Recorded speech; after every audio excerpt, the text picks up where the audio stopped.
FTP நேயர்களுக்கு வணக்கம். இன்று நம்மோட சிறப்பு நேர்காணலுக்காக இணைந்திருக்கிறார் மூத்த அரசியல் விமர்சகர் ரவீந்திரன் துரைசாமி அவர்கள். சார் வணக்கம். வணக்கம் தம்பி. திமுக கூட்டணி கிட்டத்தட்ட 21 கட்சிகளோடு ரொம்ப பலமா இருக்கிறாங்க. கடந்த 4 தேர்தலாக சிந்தாமல் சிதறாமல் அந்த கட்சிகளையும் அரவணைத்து சென்றிருக்கிறார் ஸ்டாலின்.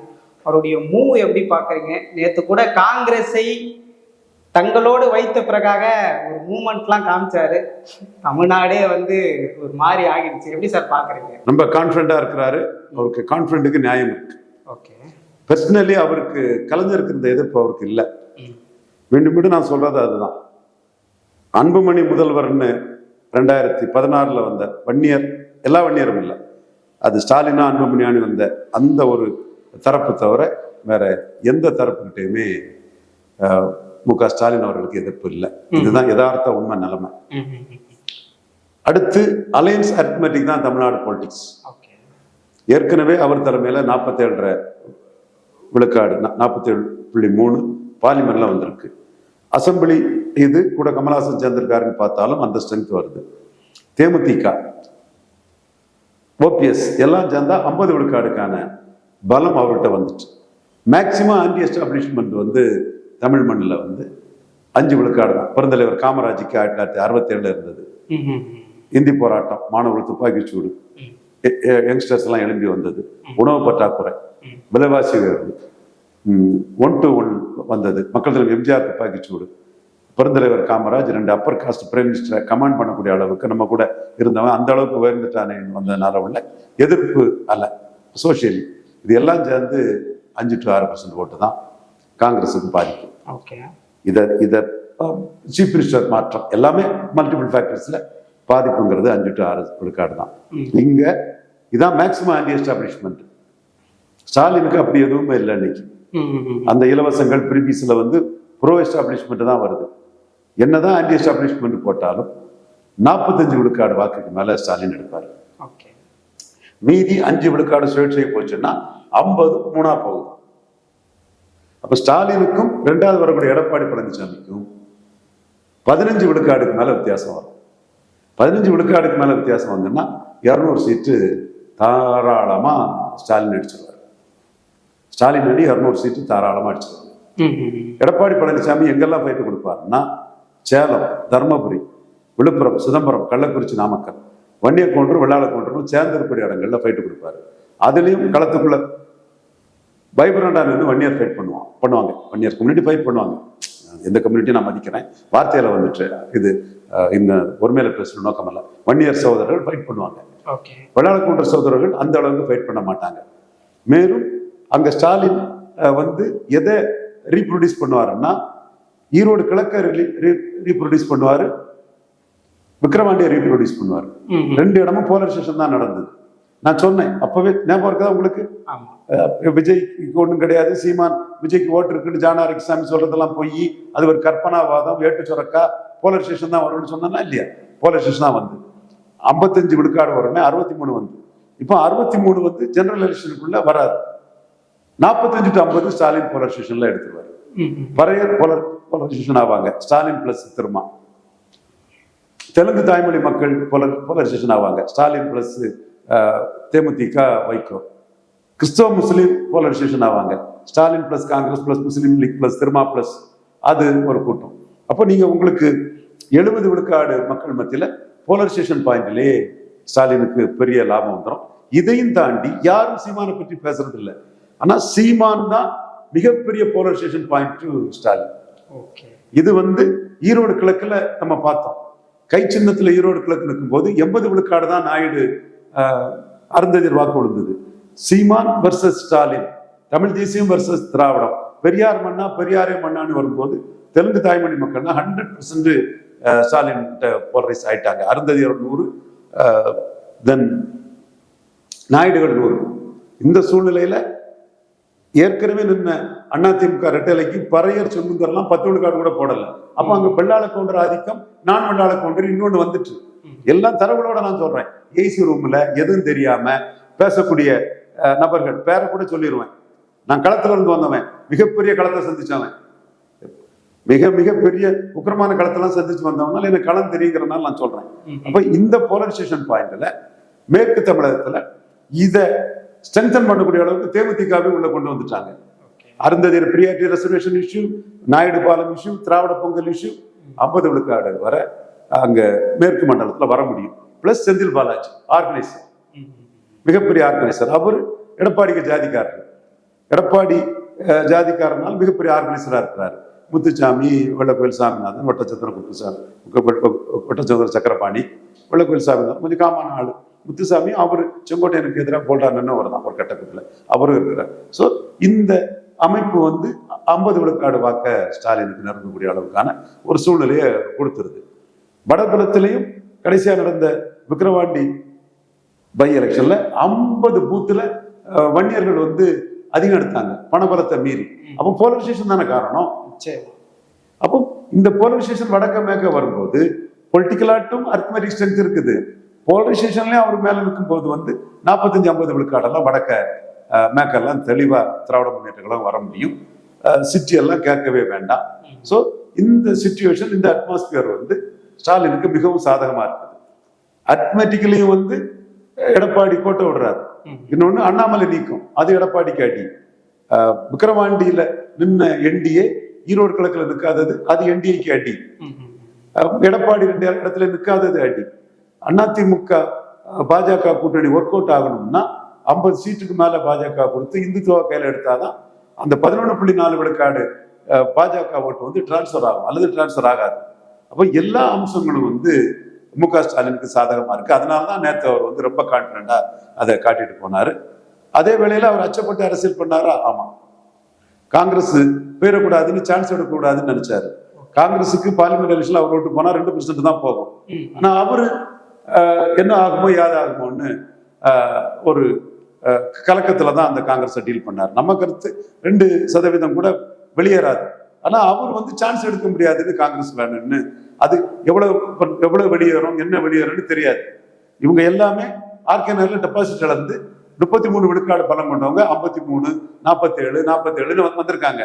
கூட தேமுதிக, ஓபிஎஸ் எல்லாம் வந்திருக்காங்க. இன்னும் பிரமுகர்கள்லாம் வருவாங்க. இது மனோஜ் பாண்டியன், வைத்தியலிங்கம், இந்த மாதிரி ஆட்கள் வர்றதுக்கு ஸ்டாலின் சேர்க்க தயாரா இருக்கிறார். அப்ப இந்த இடத்துக்குள்ள காங்கிரஸ் எவ்வளவு கான்ட்ரிபியூட் பண்ணாங்கன்னு ஸ்டாலினுக்கு வந்து ஜட்ஜ் பண்ண முடியல. அது மொத்தத்துல ஒருங்கிணைஞ்சு கிடக்குது, தனித்தனியா தெரியல. சோ காங்கிரஸ் விடாண்டான்னு அவர் வச்சுக்கிட்டாரு. சோ இந்த அணி 45 விழுக்காடு 3 எலெக்ஷன்ல தாண்டின அணி, 2 பை எலெக்ஷன்ல போலரைசேஷன் நடத்தி காட்டின அணி. அப்போ மீண்டும் அந்த போலரைசேஷன் வரும்போது இந்த அணி வந்து 45 விழுக்காடுக்கு மேல தெளிவா வாக்கெடுக்க முடியும். சோ ஸ்டாலின் ரொம்ப கம்ஃபர்டபுள் பொசிஷன்ல 71 கலைஞர் மாதிரி 200 சீட்டுங்கிற இதுக்குள்ள தாராளமா இருக்கிறாரு. எதிரணியும் 3ஆ பிரியும் போது Stalin versus others, Stalin versus Edappadi Palaniswami தான். 2வது இடம் எடப்பாடி பழனிசாமி தான். அது வன்னியர்களாலையும் 10.5ஆலையும் அவர் சார்ந்த வெள்ளாள கவுண்டர் சமுதாயத்தாலையும் வருது. 3 அடுத்து வந்து களத்துக்குள்ள வந்து சீமான் எடப்பாடி பலகீனப்படுத்தி மேல வருவார், என்டிஏ பலகீனப்படுத்தி மேல வருவார். விஜய் புது ஃபோர்ஸா வாராரு. அவர் எப்படி வாராரு, என்ன சொல்லி வாராரு, யாருக்காக வாராருங்கிறது களம் வரும்போதுதான் தெரியும்.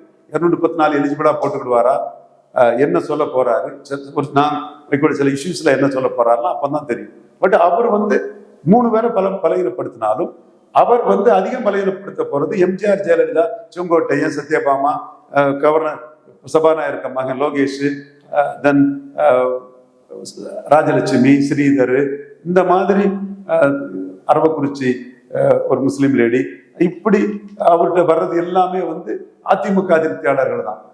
ஜேசிடி பிரபாகர், இந்த மாதிரி இருக்கும்போது அவர் அதிகம் பலகீனப்படுத்த போறது வந்து எடப்பாடி பழனிசாமி தான். எம்ஜிஆர் ஜெயலலிதான்னு சொல்லி தான் அவர் வராரு. எம்ஜிஆர் மாதிரி ஜெயலலிதா மாதிரி தான் வரான்னு சொல்லும் போது அவரு எடப்பாடி பழனிசாமி தான் பலகீனப்படுத்துவார். சீமானும் எம்ஜிஆரும் ஜெயலலிதாவையும் அடிச்சு எடப்பாடி பழனிசாமி கிட்ட இருக்கக்கூடிய நான் பெனிஃபிஷரிஸ் காஸ்ட்டை கையில் எடுப்பார். பறையர், செங்குந்தர், இவங்களை கையில் எடுப்பார். அவருக்கு பேச்சு செயலெல்லாம் இப்படித்தான் இருக்கும். ஆனா ஊடகத்துல மறைச்சிட்டா ஒன்றும் செயல் நடைமுறையில செயல் இல்லாம போயிடாது. இது முழு பூசணிக்காய சோத்துல மறைக்க முடியாது. சீப்ப கல்யாணம் முடிச்சு வச்சா கல்யாணம் இருக்காது. சீமான் என்ன சொல்லி ஈரோடு கிழக்குல 1ல இருந்து 6.3க்கு ஏறினாரு. வாழோடும் நூலோடும் பிறந்த கைகோளர் வீரமரபினர்னு செங்குந்தர்களுக்காக பேசி பண்ணார். அப்ப அந்த இடத்துக்குள்ள வெள்ளாள கவுண்டர் ஆதிக்கத்துக்கு ஓட்டு போட்டதோட சீமான வளர்த்தோடும்னு செங்குந்தர்கள் நினைக்கிறாங்க. நான் பச்சையா வெளிப்படையா தான் சொல்றேன்.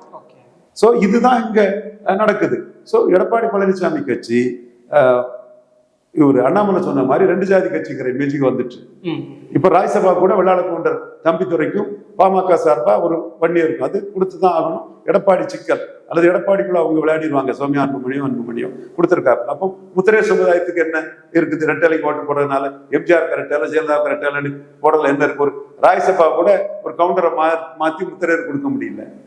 ஸோ இவங்களுக்குள்ள வாக்கு பலம்ங்கிறது நான் பெனிஃபிஷரி காஸ்டால சீமான் பக்கம் போகும். அதே மாதிரி எம்ஜிஆர் ஜெயலலிதா இதால விஜய் பக்கம் போகும். இந்த இடத்துக்குள்ள ஸ்டாலினுக்கும் 2வது வரக்கூடிய எடப்பாடிக்கும் வித்தியாசம் ஹெவியா இருக்கும். இதுதான் ரிசல்ட். இது தெளிவா நான் தலைமைக்கிட்டையும் சொல்லிட்டேன். மோடிஜி, அமித்ஷா, நட்டா, சந்தோஷ், இப்போ நிதின் நபீன் சின்ஹா, இவங்க எல்லாத்துக்குமே நான் பாஜக தரப்புல வெளிப்படுத்திட்டேன். இப்படிப்பட்டதான் பொசிஷன். இதுல நம்ம அதிக சீட்டு வாங்கணும், இந்துத்துவ கையில் எடுத்து நிற்கணும், அப்பதான் பெர்சன்டேஜ் ஜாஸ்தி ஆகும். காஸ்ட் கான்ட்ராக்ஷன் அல்லது பெர்சன்டேஜ் குறைஞ்சு போகிற கருத்தை நாம சொல்லிட்டேன். இதுதான் யதார்த்த களம், இதுதான் உண்மை ரிசல்ட். இந்த அடிப்படையில தான் நான் 2024 ஸ்டாலின் அணிக்கு 48 விழுக்காடு வரும்னு சொன்னேன். 47.3 வந்தாரு. 35 சீட்டு மேல ஜெயிப்பாருன்னு சொன்னேன். அவங்க 39 ஜெயித்தாங்க. இது ஈரோடு கிழக்குல 70 விழுக்காடுக்கு மேல ஸ்டாலின் வருவாருன்னு சொன்னேன். அதே மாதிரி விக்கிரவாண்டியில போலரைசேஷன் தான் வரும். 55 விழுக்காடுக்கு மேல உதயசூரி வரும்னு சொன்னேன். 63 வந்தாங்க. அந்த போலரைசேஷன் பாயிண்ட் களத்துல இருந்து பார்த்தவன், போலரைஸ்டு ஏரியாவில இருந்து வந்தவன். சென்னையில இருக்கவங்களுக்கு அந்த போலரைசேஷன் தெரியாது. சென்னையில ஜாதி மத தாக்கம் குறைவா இருக்கக்கூடிய சென்னையில இருக்கவங்களுக்கு போலரைசேஷனோட தாக்கம் தெரியாது. வடபுலத்துல இருந்து வந்தவங்களுக்கு தெரியும், அல்ல தென்புலத்துல இருந்து வந்தவங்களுக்கு தான் தெரியும் என்ன போலரைசேஷன் எப்படி இருக்குங்கிறது தெளிவாகவே தெரியும். இன்னும் பல விஷயங்கள் நீங்க சொல்லணும்னா 2019 மக்களவை தேர்தல்ல டாக்டர் ஐயா எடப்பாடி கூட இருந்தாப்புல, அன்புமணியும் கூட இருந்தாப்புல. எடப்பாடி தவிர 8000 ஓட்டு பாமகவுக்கு, இது அதிமுக அணிக்கு ரெட்டலைக்கு கம்மி உதயசூரியனை விட. இப்ப பாமகவும் இல்ல, அன்புமணியும் இல்ல, அன்புமணியும் இல்ல, ராமதாசும் இல்ல. 50,000 ஓட்டு எடப்பாடி பழனிசாமிக்கு உதயசூரியனை விட அதிகம். 8000 குறைவா இருந்த இடத்துல ராமதாசன் அன்புமணி இல்லாமலே 50,000 ஓட்டு அதிகம். அப்ப ஏன் எதுக்குங்கிறது சிட்டில இருக்கவங்க பார்க்க மாட்டான், களத்துல இருக்கவங்களுக்கு தெரியும். 10.5 பண்ண மேஜிக் தான் அது. 10.5 ஒரு சைடு சாதகமா பண்ணோம்னா மறு சைடு மன்னார், நாவிதர், குயவர், கோயர், ஒட்டர், வீட்டு கொண்டர், ஊராளி கொண்டர், தொட்டிய நாயக்கர், மருத்துவர், மங்களா, முக்குவர், பரதவர், பரதாஜவர், மீனவர், ஆண்டி பண்டார், ஜங்கம் போன்ற மத்தியில் மற்ற விதமான இதை பண்ணும். இந்த இடத்துக்குள்ளதான் இந்த எம்பிசி பரதவர் மீனவர், கிறிஸ்தவ பரதவர் மீனவர் கான்ஸ்டன்டைன் ரவீந்திரனை திமுக இந்த பிரிவு மக்களை இது பண்ணதான் ஒரு ராஜ்யசபா கொடுக்குறாங்க. சீமானும் இவங்களை குறி வச்சுதான் எடப்பாடிக்கு எதிராக இந்த வாக்குகளை ரெட்டலைக்கு போட்டவங்களும் தன் பக்கம் எடுக்க பாக்குறாரு. அப்போ இந்த அரசியல் ஜாதிய ரீதியா தமிழ்நாட்டுல பல பகுதிகளில் போலரைஸ்ட் ஆயிட்டு இருக்குது. இப்ப நீங்க ஜாதிவாரி கணக்கெடுப்புன்னு சொல்லும் போது சீமான் எம்ஜிஆர் அடிக்கிறார். எம்ஜிஆர் மலையாளி மேனன் ஜாதிவாரி கணக்கெடுப்பு நடத்தல. ஏன் எடுக்கலன்னா ஜாதிவாரி கணக்கெடுப்பு நடத்தினா வண்ணார், நாவிதர், குயவர் போன்ற பரவலவாழ தமிழ் சமூகங்களின் எண்ணிக்கை தெரிஞ்சு போகும். முத்திரையர், யாதவர், செங்குந்தர், உடையார், விஸ்வகர்மா போன்ற சமூகங்களோட எழுச்சியை எம்ஜிஆர் 40-50 வருஷமா காலி பண்ணிட்டாருன்னு எம்ஜிஆர் சமூக நீதியை ஜாதிவாரி கணக்கெடுப்பு நடத்தாம வன்னியர் போராட்டத்தை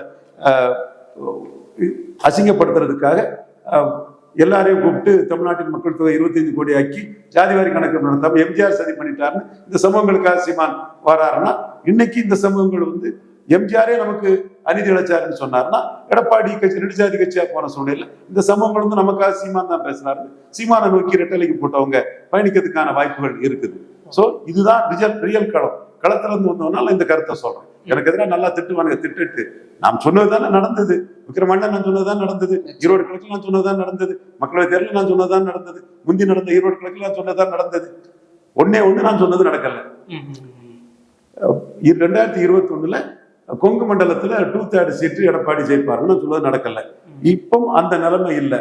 ஓபிஎஸ் நீக்கினதுல நான் வெள்ளாள கவுண்டர்கள் இது அபகரிச்சுட்டாங்க, ஒரு ஜாதி அபகரிப்புன்னு பார்க்க ஆரம்பிச்சுட்டாங்க. அதோட தாக்கமும் இதுல பெருசா இருக்கும் போது ஈரோடு கிழக்குல எடப்பாடி ஏன் களத்தை விட்டு ஓடுனாருன்னா சீமானுக்கு அச்சப்பட்டு தான் ஓடினார். சீமான் எமர்ஜ் ஆவாரு, நம்ம டிகிரீஸ் ஆகும், அது தெரிஞ்சுன்னா தமிழ்நாடு ஃபுல்லா பாதிக்கணும் தான் ஒரு களத்தை விட்டு ஓடினாரு. அதெல்லாம் நாம முந்தைய ஈரோடு கிழக்கோட பூத் வைஸ் அனலிஸ்ல இருந்து உண்மையை தரவல் அடிப்படையில் சொல்றோம். ஸோ ஸ்டாலின் வெர்சஸ் அதர்ஸ்ல ஸ்டாலின் ரொம்ப கம்ஃபர்டபுள் பொசிஷன்ல இருக்கிறாரு. அவரும் சான்ஸ் எடுக்க வேண்டாம்னு எல்லாத்தையும் சேர்த்துக்கிட்டு அணியை பலப்படுத்தி அவருக்கு இமேஜையும் பலப்படுத்தி இலவசங்களுக்கும் அதிக முக்கியத்துவம் கொடுத்து ரொம்ப கம்ஃபர்டபுள் பொசிஷன்ல ஸ்டாலின் இருக்காருங்கிறது தான் 100க்கு 100 உண்மை. இது அதிமுக எம்எல்ஏக்களுக்கே தெரியும். சார், தேமுதிகவிற்கு அதிமுக சார்பாக 2 முறை ராஜ்யசபா வாக்குறுதி கொடுத்தும் அது உறுதி செய்யப்படலை. ஆனா திமுக சார்பா அது கொடுக்கப்பட்டது. இது ஸ்டாலினுடைய ஒருங்கிணைப்பை காட்டுதா இல்ல தேமுதிகவுடைய பலத்தை காட்டுதா? ஸ்டாலின் ட்ரஸ்ட் வர்த்தி லீடருங்கிறத காட்டுது. கடைசியா நடந்த மக்களவைத் தேர்தலில் 2.7 விழுக்காடு ஓட்டு அதிமுக அணியில எடுத்தாங்க தேமுதிக. அதுக்கு மேல கான்ட்ரிபியூஷன் இருக்குங்கிற கருத்து என் போன்றவர்கள்ட்ட இருக்குது. சரி, 2.5% எடுத்துக்கிடுங்க. 2.7 2 ஒரு ரவுண்டா எடுத்து பண்ணுங்க. 2.5 விழுக்காடு அதிமுக அணியில குறைஞ்சி 2.5 விழுக்காடு திமுக அணிக்கு கூடுனா 5 விழுக்காடு டிஃபரன்ஸ் ரெண்டு கடையில கூடுமா இல்லையா? இங்க -2.7 வருது, அங்க +2.7 வருது. அப்ப 5 விழுக்காடு 5.4 5 விழுக்காடு அப்போ குறையுமா இல்லையா? சோ இது அரித்மெட்டிக்கலி திமுகவுக்கு ஒரு கம்ஃபர்டபுள் பொசிஷனை உடனே கொடுத்துருது. இன்னொன்னு, அவங்க பொதுத்தளத்துக்குள்ள இருந்தாலும் கேப்டன் 10 விழுக்காடு எடுத்தவர், கடைசியா 2.7 எடுத்தவங்க தெலுங்கு தாய்மொழி மக்கள் கன்சால்டேஷனை மேலும் பெரிய அளவில் உறுதி பண்ணி கொடுத்துருவாங்க. அது அவங்களுக்கு 10+ எல்லாம் ஒண்ணு வரும்போது நல்ல ஒரு உருவம் கிடைச்சிடும். அந்த ஓட்டு ஜமீன்தார்களாக ரூலர்ஸ் ஆட்டு தமிழ் மண்ணில் பெரிய அளவில் இருந்த ஒரு கம்யூனிட்டி அவங்க. இது உண்மை. நான் களத்துக்குள்ள இருந்தா எல்லா விஷயத்தையும் நியாயமா பேசுவேன். நான் ஏமாற தயாரா கிடையாது. ஸோ அவங்க கன்சால்டேட் ஆகும்போது ஏற்கனவே சொன்ன மாதிரி Virudhunagar district clean, Theni district clean, வேற ஓபிஎஸ் வர வந்திருக்கிறாரு. ஸோ இந்த இடத்துக்குள்ள தேமுதிகவோட பலம்ங்கிறது அந்த விஜயகாந்துக்கு குட்வில் காஸ்ட் கன்சால்டேஷன் கடைசி அடுத்த 2.7 விழுக்காடு வாக்கு ட்ரஸ்ட் வர்த்தியா அந்த ராஜ்யசபாவை உடனே கொடுத்துட்டாரு ஸ்டாலின். காங்கிரஸுக்கு 29 தான் ராஜ்யசபா கொடுக்கப்படும் சொல்லப்பட்டது. ஆனா இப்பவே கொடுத்திருக்கிறாரு. அதுக்கான ஏதாவது சூட்சம் இருக்குமா சார்? சான்ஸ் எடுக்காண்டாம், இன்டாக்டா அந்த அணியை கொண்டு போவோம். ஜோதிபாஸ் மாதிரி அணியை ஒன்றாக்கி வைக்கிறதா நமக்கு பலம்னு அவர் கொடுத்துட்டாரு. என்பவர்களுக்கெல்லாம் அவர் கொடுப்பாருன்னு தெரியும். ஆனா நம்ம கருத்து என்ன சொன்னோம்? காங்கிரஸ் 98ல 4 விழுக்காடு வாக்கு எடுத்தாங்க, பிரமுகர்கள் வாக்கு. 2014 4.3 எடுத்தாங்க, பிரமுகர்கள் வாக்கு. அன்னைக்கு எடுத்த பகுதி வேற, இன்னைக்கு எடுத்த பகுதி வேற. அன்னைக்கு எடுத்த பிரமுகர்கள் வேற, கடைசியா எடுத்த பிரமுகர்கள் வேற. விஜய் வசந்துக்கு அப்பா அவருக்கு மட்டும்தான் டெபாசிட் கிடைச்சது. அதுக்கு பிறகு கொஞ்சம் நாடார்களை வச்சு நெல்லை, தென்காசி, அடுத்து இவரு கார்த்திக் சிதம்பரம் நம்ம விமர்சிச்சாலும் 10 விழுக்காடுக்கு மேல எடுத்துட்டாரு செட்டியார், நல்ல ஓட்டு தான். அடுத்து திருநாக்கர் சொன்னேன், அவர் நல்ல ஓட்டு எடுத்தார், 6 ஓட்டு எடுத்தார், இவ்வளவு தான். அப்ப இந்த ஓட்டு பிரமுகர்கள் ஓட்டு தான். இது 4 முறை திமுகவோட கூட்டணியில் நின்னாங்க. வெளியேறினா 2% ஓட்டு கூட வெளியேறாரு. ஆனா ஸ்டாலின் சான்ஸ் எடுக்க விரும்பாம அவங்களுக்கு 28+1 கொடுத்துட்டாரு. இந்துத்துவத்திற்கு எதிரான அரசியல் தான் ஸ்டாலின் எடுக்கிறாரு. இது ஒரு கொள்கை கூட்டணின்னு அவங்க தொடர்ந்து முன்னிலைப்படுத்துறாங்க. ஆனா தேமுதிக ஓபிஎஸ் எல்லாம் வந்தது, மீண்டும் அது கொள்கை கூட்டணின்னு அவங்களால சொல்லிக்க முடியுமான்ற ஒரு பார்வை. கொள்கை கூட்டணி சொல்லி தோத்து போயிட்டாங்கன்னா சில ஏரியாக்கள்ல அந்த ஏரியாக்களை ஸ்ட்ரென்தன் பண்ணதுக்கு எடுக்கிறாங்க. உள்ள வெற்றி தானே உறுதி. கொள்கைப்படி நின்னு சொல்லி தோத்துட்டான்னா என்ன வேல்யூ இருக்கும்? ஓபிஎஸ் 13 விழுக்காடு ஓட்டு எடப்பாடிக்கு அடி, ஓபிஎஸ் வெளியே விட்டதுனால அந்த 13 விழுக்காடு ஓட்டர்ஸ் மத்தியிலும் ஓபிஎஸ்க்கு சிம்பதி இருக்கு. அதுல முக்குலத்தோர் ஓட்டு மட்டுமே வந்தா கூட போதுமே, லாபம் தானே. மற்ற ஓட்டும் வரும், அதாவது எடப்பாடிக்கு எதிராக தான் போகும் மற்ற ஓட்டுகளும். இதுல திமுகவுக்கு ஓபிஎஸ் மூலமா இது வந்தாலே போதுமே. அதே மாதிரி தேமுதிக குட்வில் இருக்கு, விஜயகாந்துக்கு 2.7 விழுக்காடு ஓட்டு கடைசியா எடுத்திருக்காங்க. நீங்க 21 சொன்ன 1/2% சொல்றீங்க. ஏன் 1/2%க்கு 5 எம்பி சீட் கொடுத்தாரு எடப்பாடி பழனிசாமி? எல்லாமே இருக்குது இல்ல. சோ வெற்றி ஒன்றுதான் குறி. தொடர்ந்து இந்த தேசிய கட்சிகள் பவர் பாலிடிக்ஸ் பண்ணி கூடுதல் தொகுதிகளை வாங்குறாங்க. நைனா நாகேந்திரன் கூட சொல்றாரு, திமுக கிட்ட போராடி வாங்க வேண்டியதா இருக்கு காங்கிரஸுக்கு. ஆனா அந்த மாதிரி நிலைமை எங்க கிட்ட இல்ல, எடப்பாடி கேட்கிற தொகுதி கொடுத்துருவாருன்றாங்க. கொடுக்கும்போது பார்ப்போம். 2 ரெட்டலைக்கு ஒரு தாமரை வாங்கி ஆகணும். அண்ணாமலை லீடர் ஆகணும்னா பிஜேபிக்கு 8-10% ஓட்டு வந்தாகணும். அண்ணாமலை லீடர் ஆகக்கூடாதுன்னு எடப்பாடி பிஜேபிக்கு சீட்டை குறைப்பாரு. அப்படிப்பட்ட இடங்கள்ல அந்த ஓட்டு டிரான்ஸ்பர் ஆகாதுங்கிறது என்னோட கருத்து. மேலும் சீமான் இந்து நாடார்கள் ஓட்டை குறி வைக்காரு. மோடிக்கு போட்ட இந்து நாடார்கள் ஓட்டை, மோடிக்கு போட்ட முக்குலத்தோர் ஓட்டுக்களை, ஓபிஎஸ் டிஜிக போட்ட ஓட்டுக்களை எடப்பாடிக்கு எதிராக குறி வைக்கிறாரு. பிராமணர்கள் ஓட்டை நேற்று குறி வச்சு 6 பிராமணர்கள் கேண்டிடேட் அந்த இதை பண்றாரு. யாதவர்கள் ஓட்டை குறி வச்சு 8 யாதவர்கள் கேண்டிடேட்டா போடுறாரு. இப்படி மோடி தலைமை கொடுத்த 18 விழுக்காடு வாக்குல அண்ணாமலை நீக்கப்பட்டதும், ஈரோடு கிழக்குல என்டிஏ நிற்காததும் தனக்கு ஒரு பெரிய பூஸ்டர் கொடுக்கணும்னு சீமான் அதை குறி வச்சு நகர்றாரு. அப்படிப்பட்ட சூழ்நிலையில பிஜேபியை பெரிய சக்தியா காட்டி அண்ணாமலைக்கு முக்கியத்துவம் கொடுத்து இந்துத்துவ கையில எடுத்தாதான் அந்த ஓட்டுகளை ஓரளவு எடப்பாடியால தக்க வைக்க முடியும். என்ன செய்ய போறாருன்னு பார்ப்போம். நிச்சயமா சார், பல்வேறு விஷயங்கள் பேசணும், தொடர்ந்து பேசணும். நன்றி.